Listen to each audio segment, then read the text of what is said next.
Well, welcome and Merry Christmas. Hopefully you're maybe you're watching this on Christmas Day, maybe you're watching it a couple days later. Hope you are having or will have had a great Christmas, but we figured we'd come at you today with a wonderful holiday special of Hi-Fi Seminary, where we'll just sort of talk a little bit. We're going to do it a little different than we did it in the summer, where we're all going to just sort of share a Christmas album we've been enjoying, and then why, and a little bit of a devotional, theological, I guess, talk kind of on that. But really quick, we're not going to get too deep, but just something to I don't know, have a little fun this Christmas, and hopefully you all can do that with, friends and family that you might be with too, just sharing, whatever kind of Christmas style oriented albums and songs that you enjoy. But hey, let's get started with Aaron. Aaron. Yeah, I'm Aaron. Yeah, as you know, you are. And a little bit of backstory. All right.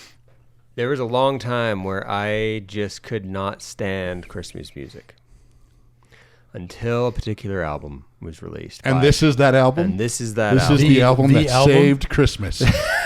For Aaron. It's not like I hated Christmas. Jeez, wasn't a huge fan of the music. Anyway, it's by the artist Dustin Kensrue. It's called "This Good Night Is Still Everywhere," and it's a very, very stripped down, very non-polished kind of sound. Yep. Lots of just minimal instrumentation and vocals. He does have a couple with he does some drums and bass, but very, very minimal. And what I enjoy about this record is, particularly, we kind of get caught up in North America with the cultural conflation of Christmas. Yeah. And we don't really have a good concept of the Advent season. Mm-hmm. And this record kind of, for me, helps kind of reclaim that a little bit.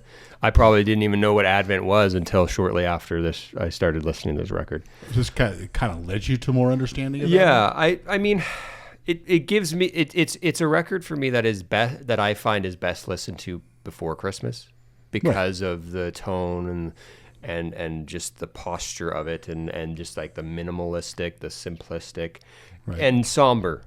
I'll give it kind of a somber feel. He does a lot of the classics. He has 2 original songs on here. Yeah, I really like the This Is War one. Yeah. Yeah, I thought that was really cool too. Yeah. And which has actually been sampled before. By Trip Lee, a Christian hip hop artist. But particularly, I'm going to focus on, for me, I focus on my favorite Christmas holiday track, which is a song, which is "O Come, O Come, Emmanuel." It's a good song. And that for me is the epitome of what Advent is. Most people will know "O Come, O Come, Emmanuel." You guys probably know it very well. Mm-hmm. It's not a triumphant song like many other Christmas songs. It's not a celebratory song no. Even it's it is, but not in the same way. Yeah, we're not going joy to the world. It does say rejoice, rejoice. Yeah. But it's still, the whole tone and message of the song is very expectant and almost a little bit of a languishing, a tension between languishing and hopefulness.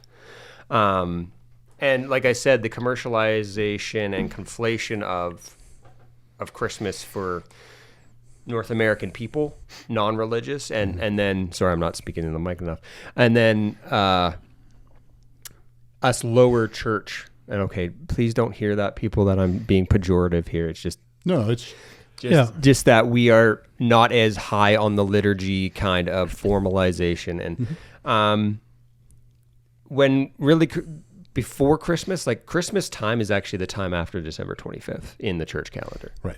And and Advent is supposed to be a time where we kind of just reflect upon the whole reason why Jesus came. There's a lot of anticipation. It's leading up to Christmas. And the really reflecting on the condition of humanity that required Jesus to come, that motivated God to send Jesus to us, right?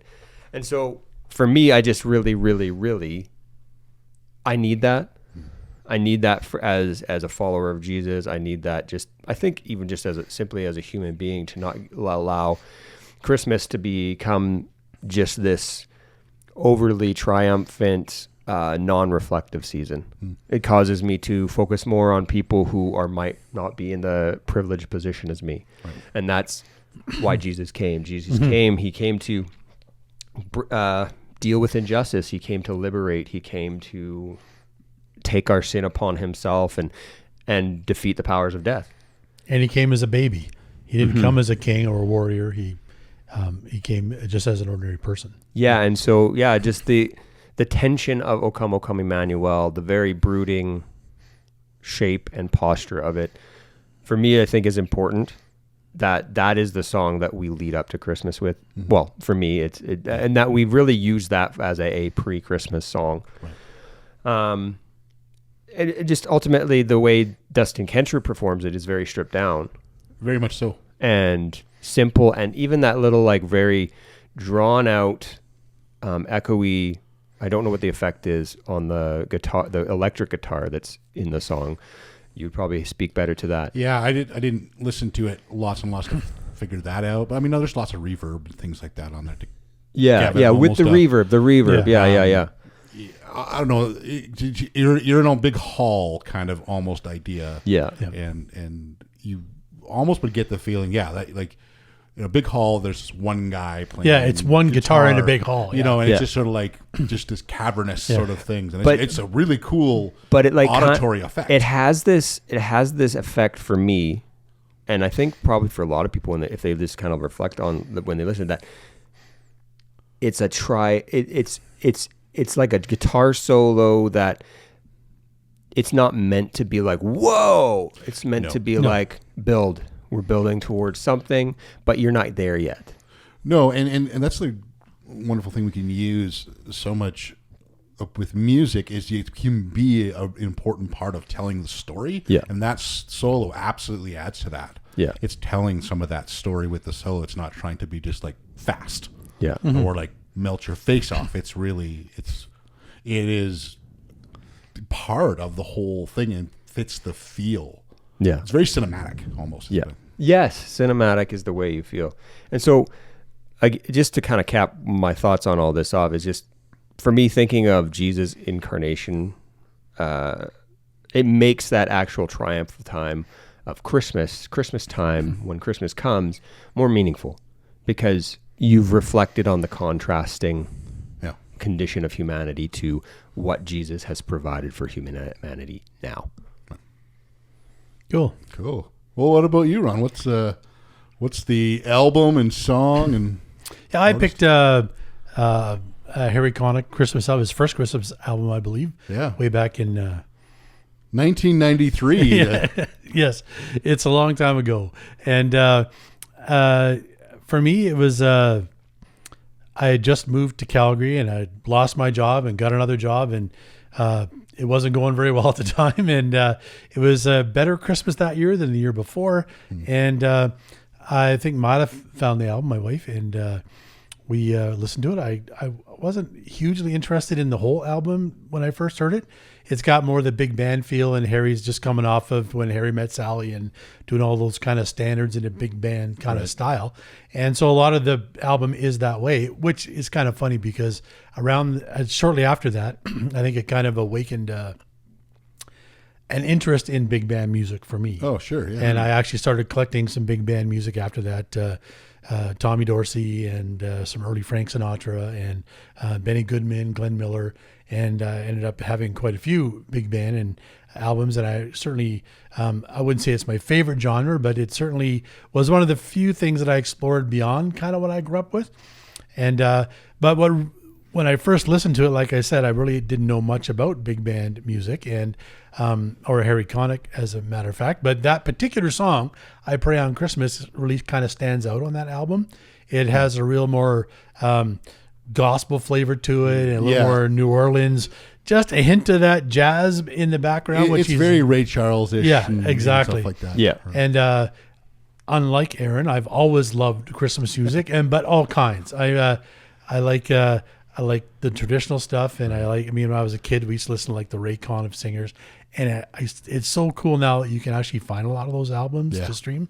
And so I'm finding some old albums that I've never listened to in years now, and it just brings back happy memories for me. But this particular song, it just grabbed my attention right away, and I kind of sang it along with it a lot of times, not really thinking too much about the words. Yeah. And then when we decided to do this, and I started really thinking about, what's kind of my favorites, and actually I almost picked an album called Songs for a Big Band Christmas, because it's a big band Christmas So you got a album. big band thing going on in your head for this. Yeah, for this, yeah. Well, it's way more fun and upbeat, but it's mostly instrumental. Right. And I thought, it's a little harder. There's some traditional songs on there too, but I thought this one kind of was in that flavor. So I thought, this is right up there for me. For me, when he talks about, it's called I Pray on Christmas, obviously. He's saying a prayer. Yeah. And it kind of made me smile. I was wondering if Harry had any kind of faith background. And so I asked my wife, Mila, and she goes, he's a Catholic. And I said, well, how do you know? And she goes, well, I read. This is a microphone. Mic drop there. Okay. Yeah. So, it kind of made me think that he did a little bit, because the song is unique spiritually for me in that when he prays for other people in the song, he's praying for the big things, for sickness and problems in the world. And typically those are things we pray for ourselves. Yeah. If I'm sick, I want to get better. If I'm going through a hard time, I want to be delivered from that. Yeah. But what he prays for himself in the song is that God will see him through the day. And to me, that goes back to the Emmanuel thing, God with us, experiencing the things we experience. And Jesus went through all those things himself, and we can relate to him and he can relate to us in that way. And the promise he gives us in the New Testament is that he or his Spirit will be with us no matter what we're experiencing. And I thought, boy, that it really took on a whole new meaning. Not only do I now just enjoy the sort of the tone and the music genre, I'm really appreciating what he has to say in the lyrics as well. Yeah, it sounds like this. It was really also significant for you for what you were going through in the time that it became significant, became a song that you heard. Definitely, it's almost like an anthem for that time, and I needed a little bit more of an upbeat push to get through. But I totally agree with you in that our Christmas can be so commercialized that we can miss Jesus for even though we sing about him and we go to church and all those things, we can almost miss the whole point. Sometimes. If we don't think about Advent in leading up to it. Well, I think sometimes we can even, I don't know the right way to say this, but I think in focusing on Jesus, we can make it consumeristic. Yep. And kind of still miss Jesus because we're more caught up in in some of the seasonal kind of things of it, that it still can be like, we didn't forget about Jesus. We got a manger out, and it's just like, well, we still can. We still can just, even though all the whatever like icons or decorations are up, like point to that, it still can. A lot of it just becomes tradition, and I think what we always do kind of thing, and we don't really take the time to think about it. Yeah. Right.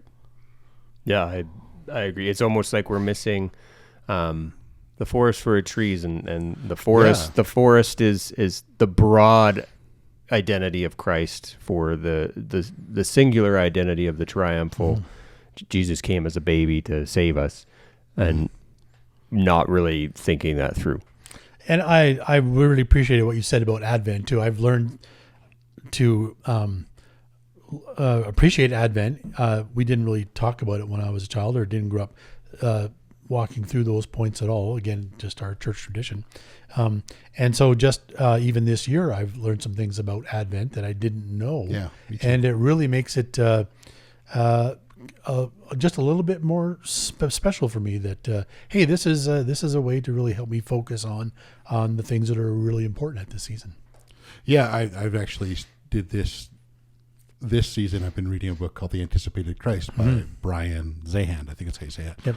And it's just there every day. Yep. There's just kind of a different reason where he's bringing things. And it's for the Advent season and stuff like that. And it's just, I've never done something like that. I've done the more broader Advent, but I really quite enjoyed. some of this. Okay, what about you, Jay? What's your All right. Christmas Well, song? okay. I like Aaron. I'm not overly drawn to Christmas music. Wait. I am now. Okay. I used to not be. All right. Unlike Aaron used to be. I'm not even sure how to say that right. I'm not drawn to music. Oh wait. Here's I the said it worship wrong, pastor. This is getting really good. I'm not overly drawn to Christmas music, Yeah. and I would still say I'm still there. I'm more drawn to it than I used to be, but it's just like, I mean, even Dustin Kenshu, like when you said, "Hey, there's this album," I'm like, "Yeah, the Christmas album." I realized like, oh yeah, I've seen it there because it's a Christmas album. I'm just like, yeah, I'm not listening to it. Yeah, I'm not gonna. No, just not really my thing. It doesn't matter who it is. It doesn't really matter who it Christmas is. album, no. It's just like, maybe not. So to make it harder for you to pick something? Well, it did actually, because I just like, I mean, I have enjoyed. I was gonna put Weezer's in there just because it was like kind of songs that I've Weezer. done and play, and but done with a fuzz pedal, which was really into. But I actually chose mine because it was just the songs that I was singing to myself, that I was just constantly in my head, and they're brand new songs because they're part of the Guardians of the Galaxy holiday special. Nice. Yeah, so that's kind of why I picked it, because I just like, okay, these are in my head. And so, they're not traditional at all. They're not religious, but they sure are fun. They certainly are. I really enjoyed that special. It was an enjoyable special, but for me, the special was like, oh, that was great. I was really, really, especially the first song.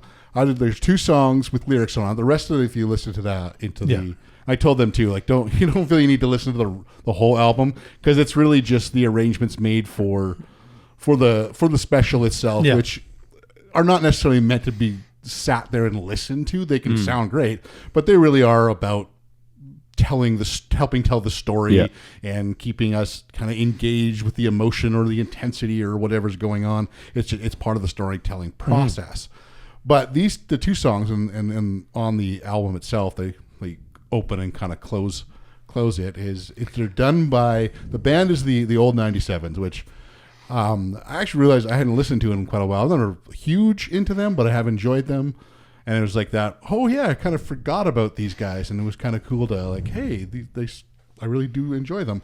And this alt country sound, which is so hard to explain to people because it's sort of like, it's like country with kind of a punk rock-esque attitude into it, and Americana and things like that. And so it's just, it's anti-country. Which that's why it's and yes and no. Yeah. Like, it loves country so much that it still remains country but adding this punk rock sort of thing, and definitely that element can change depending on. It was a lot of fun. The band who does it, but and they're even in the movie. They're dressed up as aliens, and so there's the 2 songs. There's the I don't know what Christmas is, but Christmas time is here.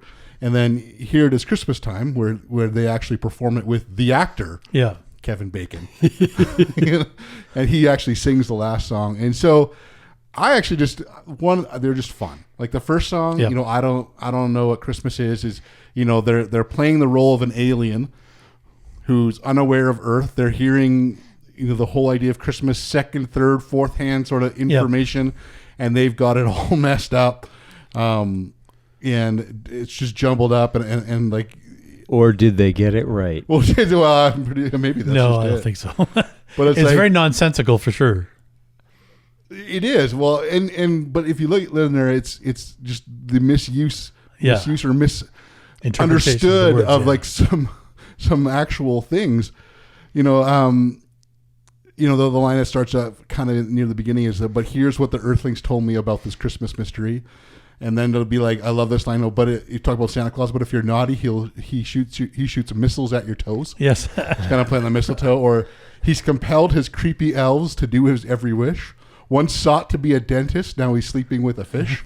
I love it. The little callback to the Rankin and Bass, Rudolph and the Reindeer. It's just total messed up and misunderstood. And then the chorus is, I don't know what Christmas is, but it's Christmas time. And so I really liked it because it's really kind of a little bit what we've talked about, but just the idea of like in the midst of all of these even good things, how often we can really lose the meaning of it. That's true. And again, even in the good and wonderful traditions, that it could be we got caught up in the tradition that we forget even what the tradition means. Yeah. It becomes all messed up. Yeah, it just becomes something we do. Yeah, and I just really felt like there's some profound, even though this song is not meant to be profound. No. It is meant to be laughed at and have fun, and I hope it becomes a Christmas anthem. Like, it's pretty popular right now, but I mean, but humor is sometimes prophetic. it is, and it's sometimes meant to be. Yeah. But I don't know if that was the case. But I thought this is what it really hit for me, just how much this it's kind of like, hey, yeah, we really could have things turned on their heel and be like, just like, oh, we've missed the point completely.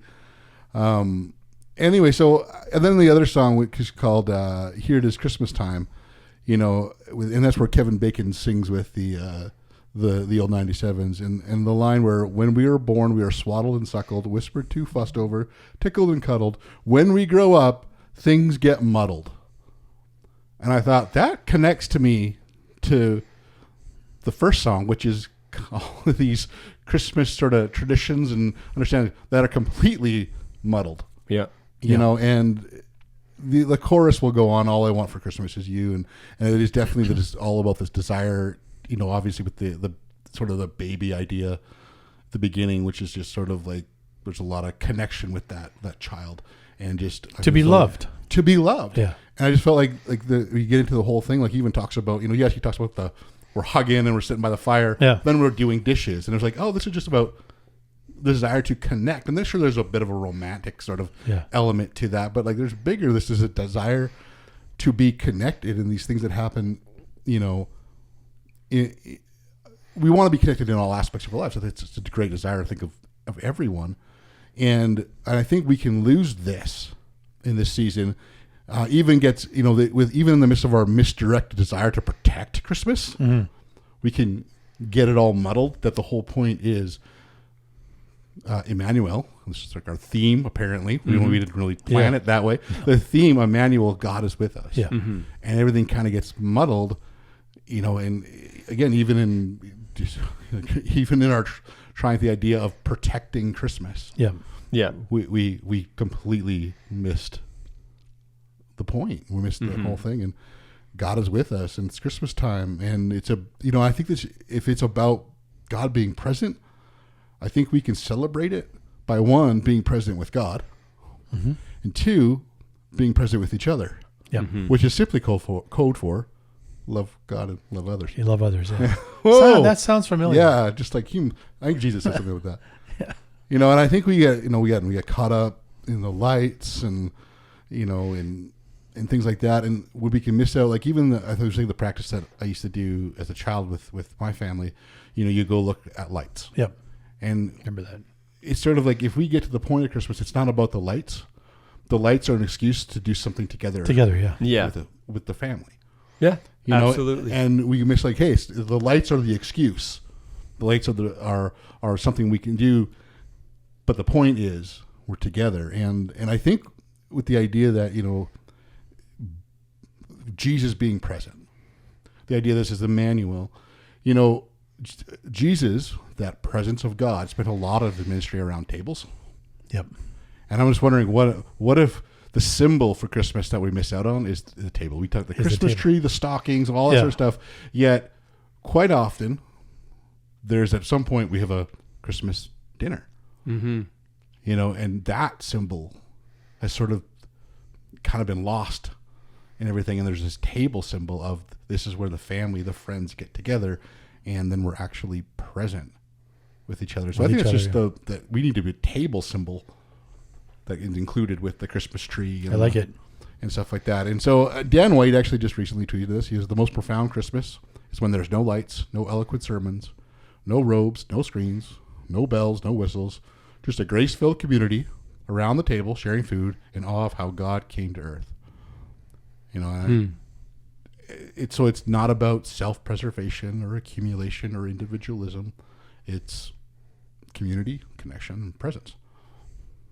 And so that's kind of, when I listen to the songs, that's really the challenge I felt like this. I was laughing at the song, but realized, how much are we muddled in what Christmas really is? And if you took away all the lights and the Christmas trees, which are great and fine, I'm not saying No. You need to do that. Those are fun, enjoyable things Yeah, to Grinch. do. Yeah. I got a Grinch shirt on. But it all of that is just the fun and pretty and all that sort of stuff. But the beauty is found around the table and being Yeah. present with friends and families. Good point. You know, the people we run into, the servers, the retail workers, our co-workers, just showing our love by being present. Yeah. Yeah, so that is kind of this holiday special of Hi-Fi Seminary. If you're interested in the albums, there was Harry Connick Jr. What was the name of the album again? I Pray on Christmas thing is what's called. What was the song? Was Yeah. that the album? I believe it is. Yeah. Then there was Dustin No, Kenshin. When My Heart Finds When Christmas. My Heart you're Finds right. Christmas. Yep. Favorite album. Can't name it. Really focus on that one song. It was a really good song. Okay. Harry Connick Jr., When My Heart Finds Christmas. Dustin Kenshu, This Good Night is Still Everywhere. Guardians of the Galaxy Holiday Special. You don't have to listen to the whole thing, just the 2 songs. That makes it quicker. Watch it though; it's funny. Yeah, or you can watch it. That's Marvel gonna like give us sponsorship money because we told people to watch it. I wish. Disney. Christmas Miracle. I don't know. We hope you are having a Merry Christmas. We hope you have a wonderful holidays. We hope you have a wonderful New Year. We're looking so forward to the many things that this New Year is going to offer in chance of growing as a community and our love for Jesus. And, Yep. and thank you so much for this last year. Have a great, great Christmas. Merry Christmas, everyone. Merry Christmas. Merry Christmas.